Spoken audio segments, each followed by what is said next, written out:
러시아의 소리 방송은 방송 개시 82세 즈음하여 대방송 개시에 참가하여 빛나는 역사의 자옥을 남긴 방송 일꾼들에 대한 연재 방송을 진행하고 있습니다.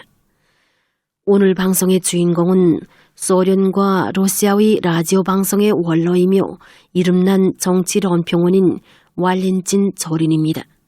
그는 러시아의 소리 방송과 거의 동년배이지만 오늘도 뼈아뜨니츠카야 거리에 있는 역사적인 건물의 한 사무실에서 25년째 집필 활동을 벌이고 있습니다.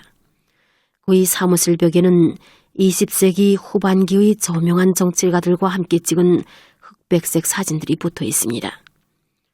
왈렌친 조린에 대해 말한다면 그는 우리나라에서 제1번 정치론평원입니다. 실제로 그는 그러한 인간입니다. 모스크바 국립국제관계대학 1기 졸업생인 그는 1948년에 대외방송에서 시작한 집필 활동을 오늘까지도 멈추지 않고 있습니다. 소련 텔레비전 방송도 그의 명함을 띄워놓고는 상상할 수 없습니다. 그는 오랜 기간 대인기였던 제9호 편집실과 비외교적인 담화 등의 텔레비전 방송 인기 프로들을 직접 진행했습니다. 조린은 외국의 국가수반들과 영향력 있는 정치 활동가들과 인터뷰를 가졌습니다. 그러한 인물들 중에는 케네디 형제와 샤를 드골, 인디라 간디, 강철의 여인 메거릿 태추, 헬무트 콜, 미국 대통령들인 아이젠하워와 닉슨, 포드, 존슨, 카터, 레간, 부시, 클린턴이 속해 있습니다. 이 기간 그의 이름은 정치 무대와만 연결된 것이 아니며 정치에도 직접 참가했습니다. 1962년에 그는 소련 텔레비전 및 라디오 방송위원회 특파기자로 미국에서 활동했습니다. 이때 카리브 위기와 관련된 사변을 직접 목격하면서 그는 이에 대해서 보도할 수 있었습니다. 위기 즉발의 순간에 핵 전쟁이 일어날 수 있는 위험한 정세가 조성되었다고 회고하고 왈렌친 조린은 다음과 같이 말했습니다. Этот кризис я мог наблюдать, что называется, вблизи, находясь в те дни в Вашингтоне. Это был по-настоящему 나는 당시 워싱턴에 있으면서 보다 가까운 거리에서 이 위기를 목격할 수 있었습니다. 당시는 정말 대단히 복잡한 시기였습니다. 극히 위험한 시기였다고 말할 수도 있습니다. 지금은 이에 대해서 상상하기 어렵지만 세계는 당시 핵 전쟁에 직면해 있었습니다. 나는 당시 소련의 지도자인 니키타 후르쇼프가 행동에서 도를 넘었다고 생각합니다. 쿠바에 대한 미사일 전개는 미국인들에게 있어서 워싱턴의 관자놀이에 총구를 들이댄 것이나 같았습니다. 나는 미국의 집권자들이 전쟁에 이르기까지 가장 강경한 조치를 취하자고 주장하는 모습들을 직접 볼 수 있었습니다. 아마도 그랬기 때문에 케네디가 백악관의 권좌에 기껏해서 3년밖에 앉아있지 못했지만 미국의 역사에 기록되었을 것이라고 나는 생각합니다. 당시 그는 국내 정치가들의 강한 압력을 이겨냈습니다. 그는 자신에게 있어서 어려우면서도 필수적인 용단을 내렸습니다. 그것은 일방적인 양보가 아니라 타협이었습니다. 당시 소련이 쿠바에서 군함들과 미사일들을 철수시켰고 대신 케네디도 우리의 중심부들을 타격할 수 있었던 군사기지를 도이기에서 철수한 데 대해서 오늘 많은 사람들은 기억하지 못할 수 있습니다. 그것은 필수적인 타협이었습니다.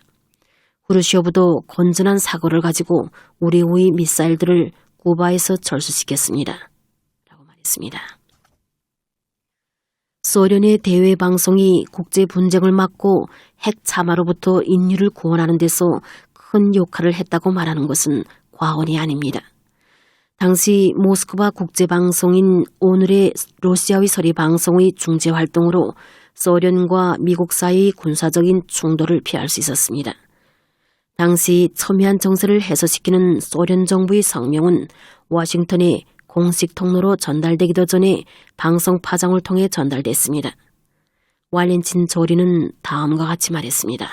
Тогда практически в значительной степени были нарушены нормальные 당시 каналы 두 나라 общения 지도부 между 사이의 руководством. 정상적인 교제 통로들이 고의나 마비되어 있었습니다. 당시에는 정부 대표자들이 전화나 화상상봉을 통해서 자기의 견해나 감정을 서로 전달할 수 있는 현대적인 수단이 없었습니다. 때문에 건설적이고 평화애호적인 제안을 담은 소련 지도부의 호소문은 공식 통로가 아니라 모스크바 방송을 통해서 대통령 케네디에게 즉시 전달됐습니다. 또한 미주의 모든 국가들이 이 호소를 듣는 것도 대단히 중요했습니다. 당시 모든 미국인들이 모스크바 방송을 들었을 것이라고 생각지 않지만 모든 대중공보수단들은 즉시 이 호소문을 보도했습니다. 뉴욕타임스는 한낮에 긴급 보도를 내보냈고 모스크바 방송을 통해 전달된 소식은 워싱턴의 집권자들과 일반 국민들에게 전달됐습니다. 나는 이것이 대외방송 역사에서 대단히 중요하면서도 생동한 실화였다고 간주합니다. 라고 말했습니다. 왈렌틴 조리는 러시아에서 가장 이름난 미국 문제 전문가의 한 사람입니다.